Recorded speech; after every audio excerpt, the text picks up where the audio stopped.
Hey guys, what's up? This is Attorney Chloe Corbett, aka the Duchess of Justice, and with me I have Attorney Augustus Corbett, aka the Minister of Justice.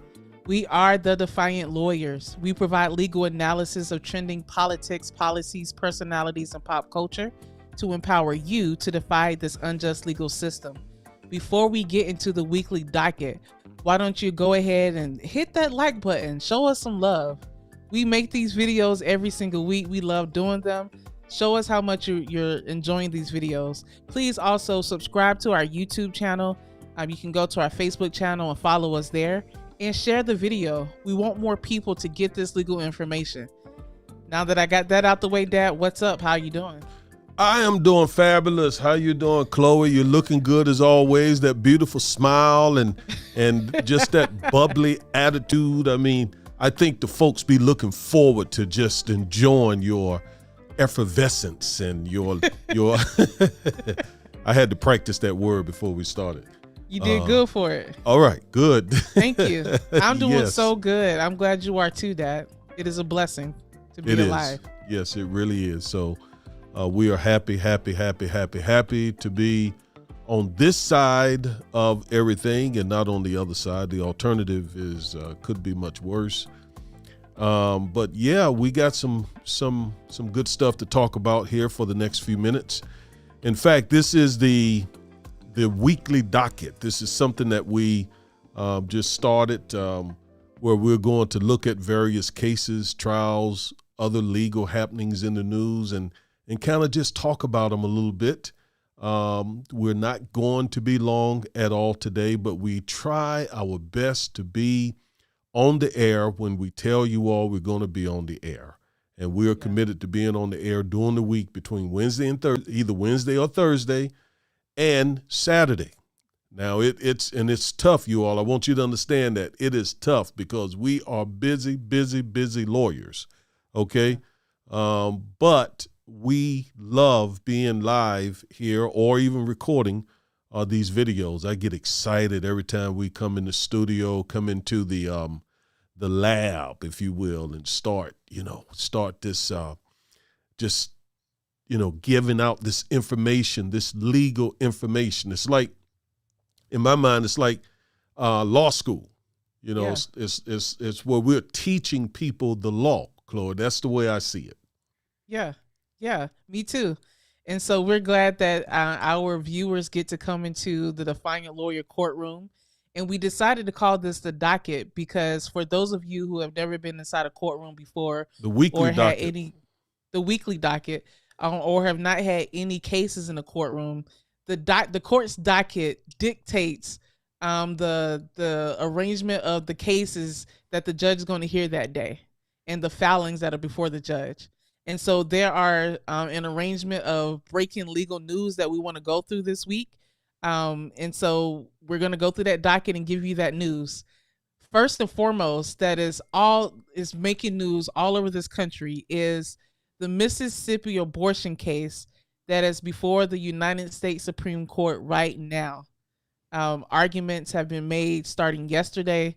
This is trending everywhere, all over Twitter, all over social media, all type of news topics. So let's get into that. Dad, why don't you go ahead and start us with that topic? Okay, that is a lot. That is quite a bit. This Mississippi abortion law. Mississippi passed a law basically that says folks cannot abort a child after 15 weeks, I believe it is. And that, is basically it turns Roe V Wade on its head. Okay. If the U.S. Supreme Court were to uphold the Mississippi law, Roe would be gutted, basically. And what would happen then, states across the country would have to come up with their own abortion laws. Because, again, Roe v. Wade, the case that's been in effect for, maybe 50 years now, would be gutted, basically. So we're waiting to see. I think the country is waiting with bated breath to see exactly what this 6 3 conservative court does. That's right. The court is 6 conservative, consists of 6 conservatives and 3 so-called liberals. You got John Roberts, Chief Justice John Roberts, Clarence Thomas, Justice Alito, Justice Kavanaugh, Justice Gorsuch, Justice I forget, she's the newly appointed Amy Coney Barrett. Yes, Justice Barrett. That is that 6? Chief Justice And Brett Kavanaugh. Yes, Justice Kavanaugh. So let me name them again. Justice John Roberts, Chief Justice Roberts, Justice Thomas, Justice Alito, Justice Gorsuch, Justice Kavanaugh, and Justice Barrett. So those are the 6 conservative justices on the Supreme Court. And then, of course, the 3 liberal justices, Justice Stephen Breyer, Justice Kagan, and Justice Sotomayor. So there's a very, very strong likelihood that the court will uphold this Mississippi law, all right? Based on the questioning, I watched some of the oral argument, and it does appear that they're trying to uphold this law. They're trying to, like the Chief Justice, Roberts, it seems as if he's trying to hold on to Roe a little bit while at the same time upholding the Mississippi law. How they're going to do that, if that's the course of action they go, I don't know. I think some of the other ones, Justice Thomas, Justice Alito, Justice Gorsuch, Justice Barrett, Justice Kavanaugh, I think if given the chance, they will just completely gut Roe. Okay? And by the way, I am not going to express my opinion on this because this is not really about my opinion. This is a legal analysis. Okay, so we're gonna keep our personal opinions out of this. We're just approaching it objectively, like lawyers. In fact, Chloe, I remember the first time I read the Roe v. Wade case in law school. I thought I knew the case, and most people think they know it because of sound bites on the news, but it's over 100 pages, and it's very, very dense legal jargon. Okay. But basically, the court basically said that the court divided pregnancy up in 3 trimesters, first trimester, second trimester, third trimester. And essentially, the court said that states have an interest in prohibiting abortion in the 3rd trimester, all right, after a child has reached what they call viability. That is where the child can live outside the mother's womb. Before that, before the trimester, the 3rd trimester, the court said that women could abort children. Now, if the court upholds this Mississippi law, that will completely turn this upside down because the Mississippi law says that abortions cannot be done after 15 weeks. So that means then abortions can be done basically in the 1st trimester, okay, and women don't have to wait until the 3rd trimester, all right. So that again, that pretty much guts the Roe case, all right, and abortion will become illegal unless it's done in the first 15 weeks of a pregnancy. And from what I'm understanding, sometimes women don't even recognize that they're pregnant that early along. Like here in Texas, once a heartbeat is detected, they can't. Women can't abort children, can't abort unborn babies, and I've heard so many women say that pretty much guts abortions in Texas because you pretty much don't know that you're pregnant. And so by the time you discover that you're pregnant, that heartbeat period, or some folks say 6 weeks, into the pregnancy has already expired, and you can't get the abortion here in Texas unless you go to another state. Well, if the Mississippi statute is upheld by the U.S. Supreme Court, that's going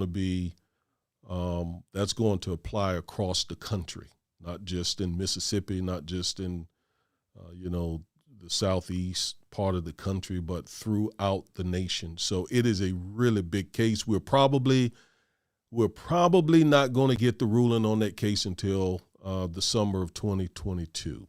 All right. So, but based on the arguments, a lot of legal scholars believe that the court is definitely leaning toward gutting Roe.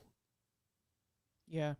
So just to break it down, Mississippi passed a law that says you can't have an abortion past 15 weeks of pregnancy, which changes the fetal viability of the fetus or the baby from 15 weeks to 15 weeks from, I think, 23 weeks in Roe v. Wade. So it is much more restrictive than Roe v. Wade. And that is the arguments that the Supreme Court justices are hearing this week.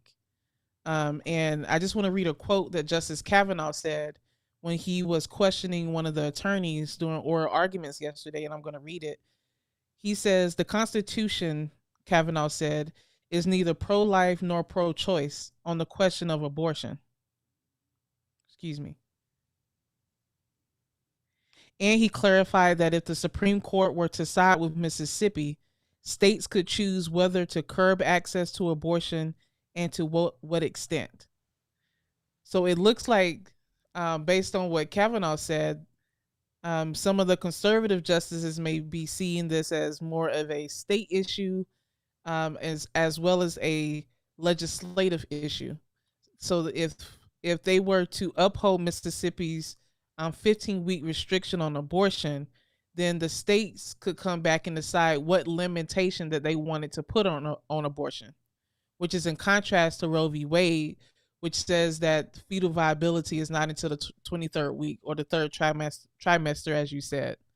So this really would gut Roe. States could have a lot more free will to determine what they wanted to do with abortion laws in their states. And it also would give lawmakers more say as to what laws and statutes they pass in each state as well. So we're going to continue to watch these oral arguments, and we will give our rebels updates as more information comes out. But like my dad said, we probably won't hear back from, we won't hear the Supreme Court's decision until summer 2022. So now there is a question that someone asks here. In fact, we know who asked this question because this is this is the love of my life right here. Yep. So she and my wonderful mother. Right. Speaking of abortions, speaking of carrying babies to terms, this is the woman who carried you for 9 months. Yep. So shout out to my lovely sweetheart and the mother of my children. So she asked the question, so will Texas law have to change if SCOTUS upholds the Mississippi statute? Yes, because whatever SCOTUS does becomes the law of the land. That is it. Now, because Texas law says, up to the heartbeat, after the heartbeat is detected, children can't be, unborn babies can't be aborted. And the Mississippi statute, unless the U.S. Supreme, and we got to wait to see how they actually write the opinion. But if they just copy and paste language from the Mississippi statute and make that the law of the land, then women will be able to abort children up to that 15th week. So that is longer than what Texas gives. Texas, again, the heartbeat, which some people think is about 6 weeks. The Mississippi law, 15 weeks. So that would extend the amount of time that women could abort their pregnancies in Texas and every other state, again, assuming that SCOTUS copies and pastes that pertinent part of the Mississippi statute and just make that law. So we got to wait to see exactly how the decision is written if they uphold the Mississippi law. And they may not. I mean, we don't know. There are, for example, Chief Justice John Roberts is pretty much a swing voter. I mean, he has sided with liberals on issues that have given great consternation to conservatives. So he may be a fourth vote, and you can't predict what even like Justice Gorsuch would do. Justice Gorsuch is the conservative judge appointed by nominated by Donald Trump and approved by a Republican controlled Senate, and he's the one who wrote the opinion making it unconstitutional to discriminate against transgender people. That was a surprise for a conservative. So you don't know. We don't know. I mean, it's just with 6 solid conservatives on the court, there's just a good chance that they're going to gut Roe, but we don't really know. We got to wait. We got to wait and see. And so we'll keep everyone updated as more news comes out about this case. Do we have any more comments or questions about the Mississippi abortion case in front of the Supreme Court, Dad? Not yet. We can move on. Okay. So let's go to the next breaking news on the docket, which is Alec Baldwin. Alec Baldwin, Mr. Baldwin. First of all, why is he talking? That's the first. Why is he talking? But go ahead. If he were our client, we would say, Mr. Baldwin, we absolutely would advise you not to give any interviews, nothing. Don't say anything. We'd shut him down. Shut him down. So he spoke with ABC News, George Stephanopoulos, in an exclusive interview that is actually airing later today at 8 p.m. Eastern Time and 7 p.m. Central Standard Time. And he is quoted to having said, "I would never point a gun at anyone and pull the trigger at them. Never." And he also said that he had no idea, quote, how a live bullet got into the set of the film. But he said he didn't pull the trigger. So he's maintaining that he didn't know that there was a live bullet in the gun on the set of Rust. And 2, he did not pull the trigger. So we will see what his denials, the effect that it has on any potential civil litigation claims against him or potential criminal claims against him. But you took the words out of my mouth, Dad. Why is he opening his mouth? You should not go and say everything. Like, does he not have attorneys advising him of this? Because everything that he says can be used against him in any potential criminal or civil cases. So it is best not to say anything and let your legal representation work on your behalf. Yes. Why is he talking? Wow. I don't understand. I get, you know what? He's probably, I don't know this to be the case, but we have clients like this too. They think they know more than the lawyers. So you give them your best advice, and yet they still want to do their own thing. Okay, so maybe that's going on. I don't know, but I can't imagine any lawyer being comfortable with his or her client out there talking as much as Alec Baldwin. Even when he thinks he's helping himself, he's not. He just needs to be quiet. Zip it. And just to give the rebels a little bit more information, the Santa Fe County Sheriff's Office just this past Tuesday issued a new search warrant detailing that investigators may have found the source of the live bullet fired by Baldwin on the Rust set. So they're saying in their search warrant, as quoted by ABC News, that he did fire the live bullet and they may have found the source of the live bullet, but we will continue to monitor the situation as more news reports come out. So there's that. Do you have anything else to say about the Alec Baldwin case on the docket, Dad? I do not. Just be quiet. Be quiet. Hush. Zip it. I do see we have a question on the screen. We do. It's a question regarding abortion. Curtis, thank you for your participation and question. It says, do you think we should be trying to be more pro-life as Black people or pro-choice?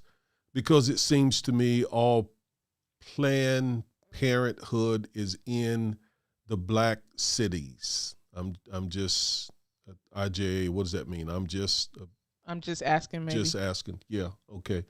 And the question is a great question. I'm itching to answer it, but it kind of takes me into a direction that we are trying not to go. That is, voicing our personal opinions about this. It's going to get us involved in the political debate, which we are trying to be objective lawyers, Curtis. So I don't know, Chloe. What do you think? Do you think we should be trying to be more pro-life as Black people or pro-choice?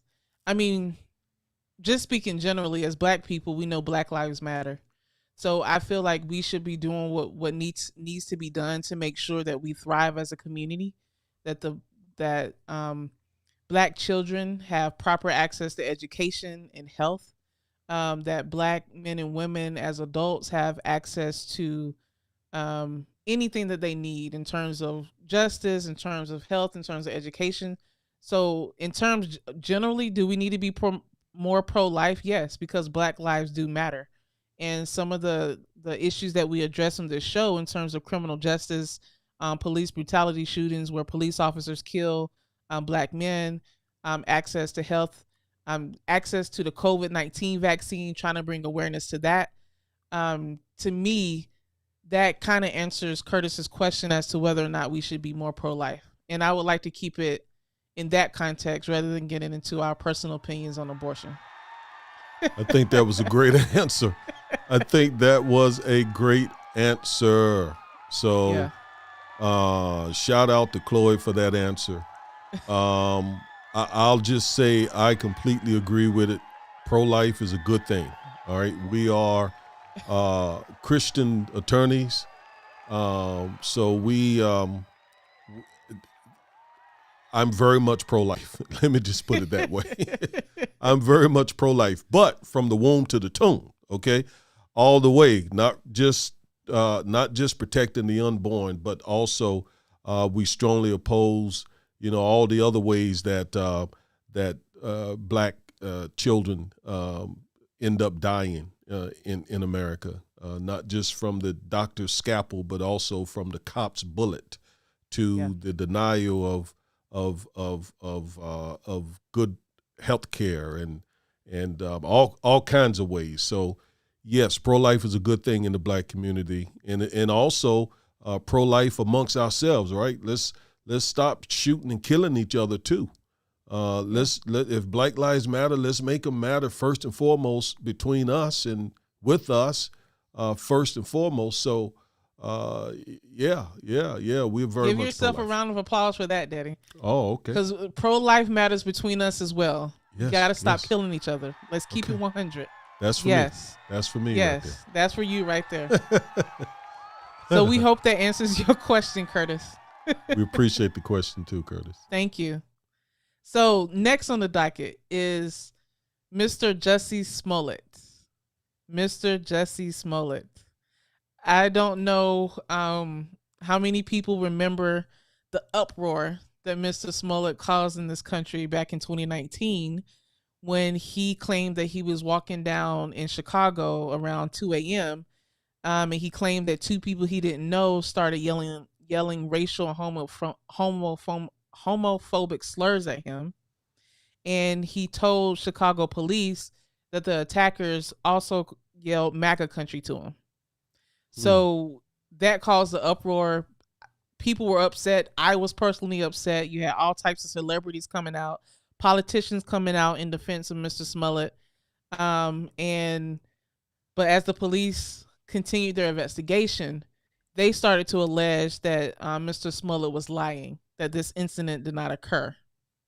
And there has been a lot that has been going on back and forth with Jussie Smollett and with the Chicago police. They have sued him in civil court to try to recoup the cost of the investigation. Um, for investigating these claims that he made.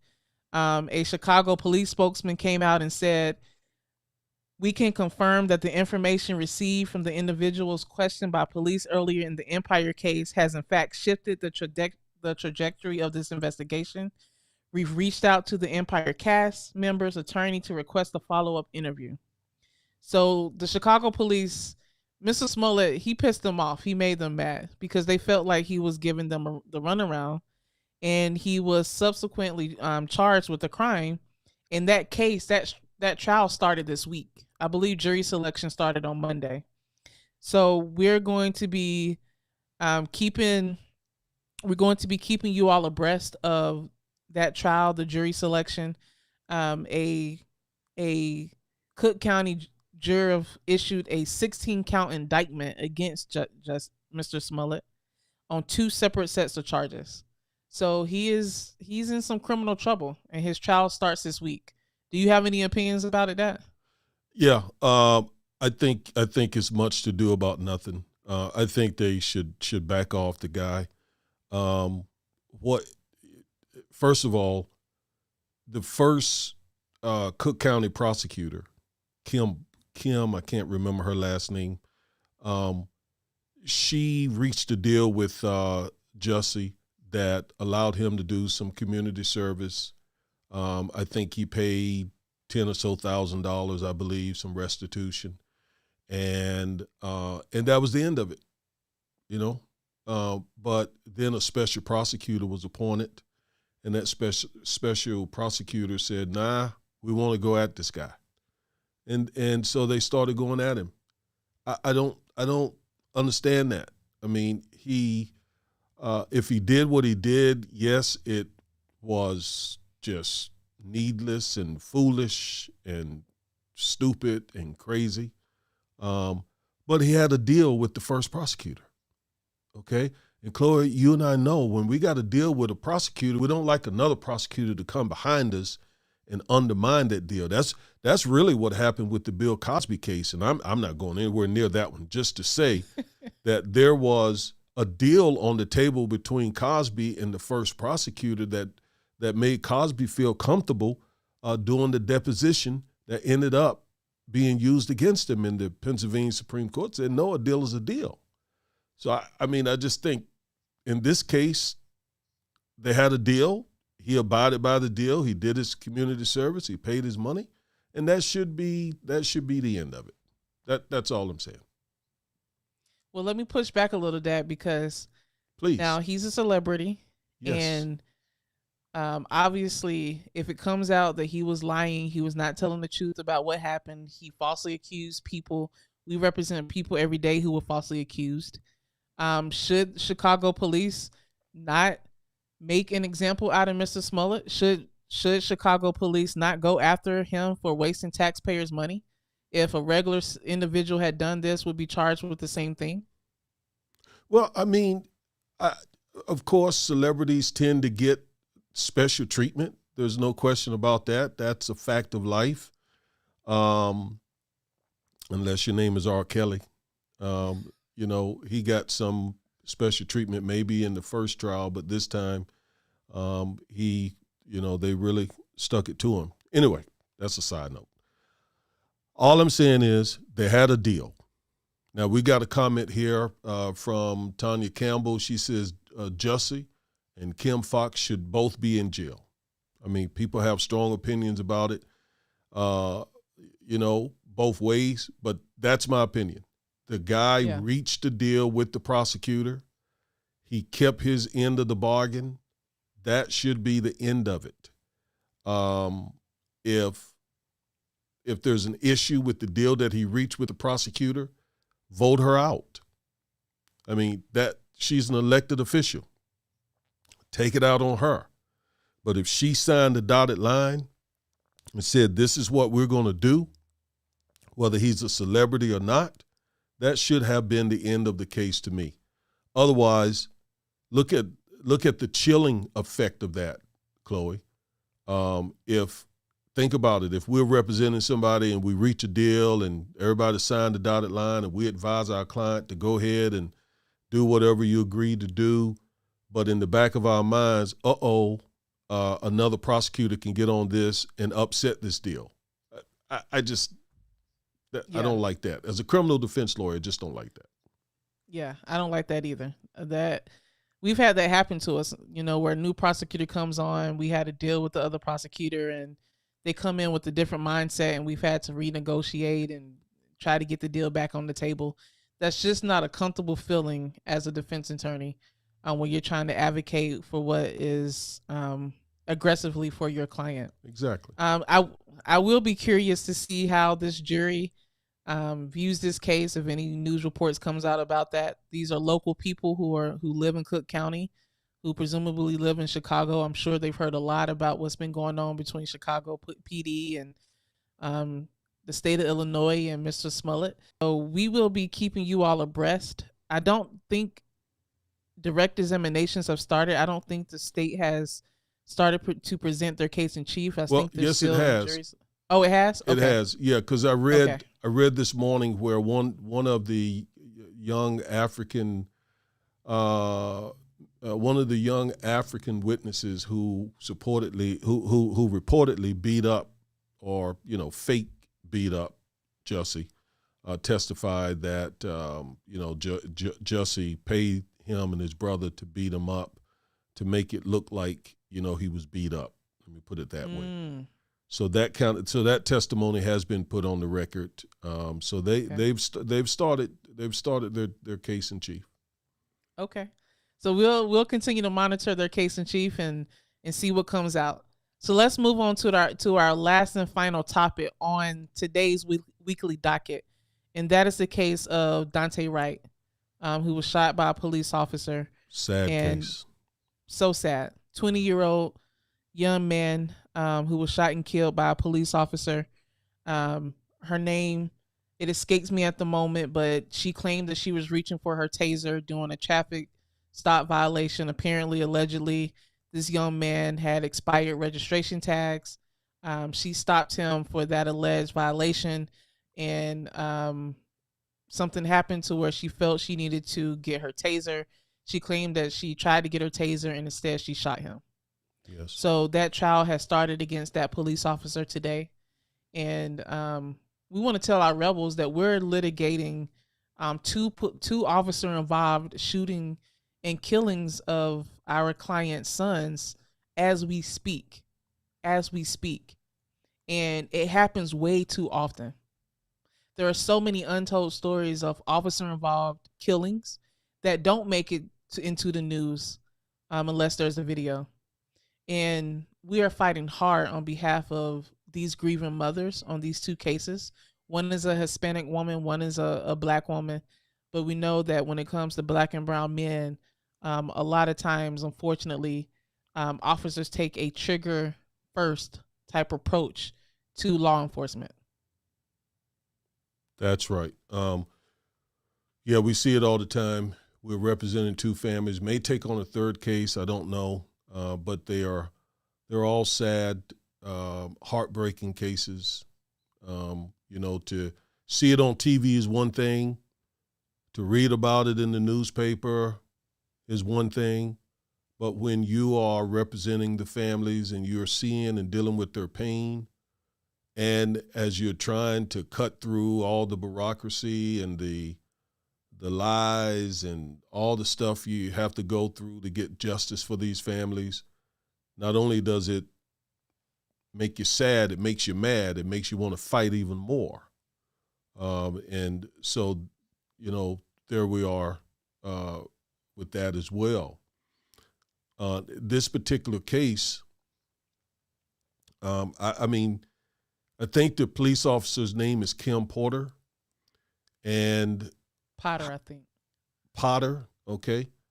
How in the world she mistook a taser for a handgun, I don't know. And she was out there training, reportedly she was training another officer. She's an experienced officer. And how she made that mistake, I don't know. Now, The young man, was trying to get away. He reportedly had a warrant for something. And if you go back and look at why they stopped him in the first place, that's another thing that just gets you, because reportedly they stopped him because he had an air freshener hanging from his mirror, his rearview mirror, which apparently was illegal or is illegal in Wisconsin. And so when you think about it, think about George Floyd dying over supposedly, allegedly passing a fake $20 bill, and this kid died over an air freshener. I mean, so back to Curtis's thing about pro-life. That's why we said pro-life all the way, from not just the womb, but all the way to the tomb. And so if some of these people out here talking about their pro-life kill people at the drop of a dime. Mm-hmm. So let's be pro-life all the way. Mm-hmm. Some of the biggest, most vocal so-called pro-lifers are very supportive of these types of killings. I mean, that's not pro-life to me. That's being hypocritical. That's being contradictory. So, and remember, this shooting occurred as George Floyd's trial was actually occurring. So before we could really get some semblance of justice in the Floyd trial, this happened down the street, actually, from where this happened. I see all kinds of negligence there, Chloe, with the officer, former police officer, Potter, you said, not Porter, Potter, Kim Potter. I think that's her name. Mm-hmm. Yeah. So, I mean, I see all kinds of negligence there. She had a duty to use her revolver in a responsible way. I mean, and obviously she did not use it in a responsible way. She didn't use force in a responsible way. She made a mistake, allegedly. Now, some people don't even believe it was a mistake. Right. Yeah, that's what they're claiming. Yeah, some people think, hey, that was intentional. We don't know. And another thing, she could, anytime police officers are on trial for killing blacks, I'm always skeptical that they'll get convicted. I mean, she could literally walk away. I think about Philando Castile. That officer went to trial and was found not guilty. She could still be found not guilty. And then when this case gets over in the civil court, the officers have qualified immunity that they can depend on. And qualified immunity heavily favors those police officers. Yeah. So we just need to wait to see if Dante Wright's family is going to get any kind of accountability in this case. Yeah, we do. And just to give more information, Potter was originally charged with second-degree manslaughter this past April. And then in September, prosecutors added a first-degree manslaughter charge. If she's convicted, she faces at least a decade in prison. That's the question that you were just addressing, Dad. If she's convicted, we know that a lot of times these officers are not convicted because of qualified immunity in civil cases, and because just of lacking bringing charges, criminal charges against police officers in these criminal cases. Opening arguments will begin in this case on December 8th, so next week. So we will continue to monitor opening arguments in the prosecutor's case in chief.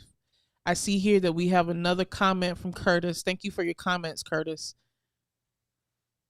It says, great, show this chat. You can't see thank you. Yeah, that's very nice. Yeah. Great show. This chat should have 1,000+ people in it. Curtis, thank you so much. Thank you. We appreciate that We're so humbled much. by that comment. And we're building our channel, and we hope to have 1,000+ participants going forward. So please share and like this video and help us get the word out. We so appreciate that love, Curtis. Miss Campbell says, these officers need to be held accountable and sent to prison, but the law for police need to be changed, and they need to get more than 10 years if they kill an innocent person. All right, so that brings me, Chloe, as we come to an end here, that brings me to the whole issue of the George Floyd Justice in Policing Act, which is stalled in Congress. It's these kinds of police shootings that makes it so important to get that legislation passed and on the desk, of Joe Biden. And it's really the reason why I strongly supported Biden's candidacy, because he pledged to get this kind of legislation passed, in addition to the John Lewis voter bill passed. Those two big pieces of legislation. So that brings me to that. Holding police officers accountable will require a change in the law. Okay. And the George Floyd Justice in Policing Act is the very type of legislation that needs to be enacted to bring those changes about. One of the things that it does is it will limit, if not abolish, qualified immunity, what we just talked about. I mean, we deal with qualified immunity in our cases, and it really, again, protects police officers in civil court. Okay? It just protects them big time. So oftentimes those officers know they will not be held accountable for their misbehavior, even when it's oftentimes videotaped. Now, I can say here in the Dallas area where we are, things are a little bit different because we got a black sheriff, we got black DA, we got a bunch of black prosecutors, a bunch of black police officers, we got a bunch of black judges. So we have gotten convictions of police officers, 2 or 3 in the last few years. There was Amber Geiger, who shot and killed Botham Jean. And Jordan Edwards was another young man here that was killed by a police officer. That officer was also found guilty. So we have seen here in Dallas, and it goes to show you that if African Americans get out and vote the right people in, we can get things done. We can get things done, and not just in the great big old presidential elections, but in the local elections as well. In fact, Chloe, let me just say this before I turn it back over to you, and you probably close us out. Next week or the week afterwards, we're going to be having, hopefully, a judge candidate, Vonda Bailey, who is a good friend of both of ours. I remember when Vonda was a probation officer and encouraged her to go to law school. So I'm going to claim a little bit of